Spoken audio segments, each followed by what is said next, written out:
കേരളത്തിൻ്റെ മനസ്സിൽ സ്വർണം ഒരു ആഭരണം മാത്രമല്ല, അത് ഒരു വികാരമാണ്, സുരക്ഷാബോധമാണ്, പാരമ്പര്യത്തിൻ്റെ ഭാഗമാണ്.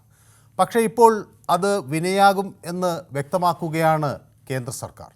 ഇറക്കുമതി ചുങ്കം 6% നിന്ന് 15% ഉയർത്തിയതോടെ സ്വർണ്ണവിലയിൽ ഉണ്ടായത് അപൂർവമായ ചാഞ്ചാട്ടം.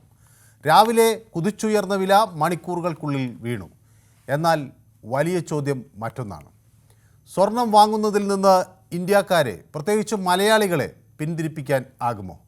പ്രധാനമന്ത്രി നരേന്ദ്രമോദിയുടെ സാമ്പത്തിക തന്ത്രം വ്യക്തമാണ്. സ്വർണം ഇറക്കുമതി കുറയ്ക്കുക, വ്യാപാര കമ്മി നിയന്ത്രിക്കുക, രൂപയുടെ നില മെച്ചപ്പെടുത്തുക. അതിന് സ്വർണ്ണമോഹം ഉപേക്ഷിക്കണം. പക്ഷേ കേരളത്തിൽ അതത്ര എളുപ്പമാണോ?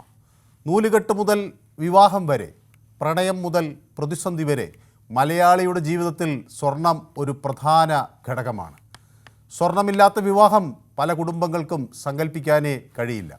എന്നാൽ പുതിയ തലമുറ മാറുന്നുണ്ടോ? വില കുതിച്ചുയരുമ്പോൾ ആഭരണശാലകൾ ശൂന്യമാകുമോ? അതോ വില എന്തായാലും സ്വർണം വേണം എന്ന മനോഭാവം തുടരുമോ?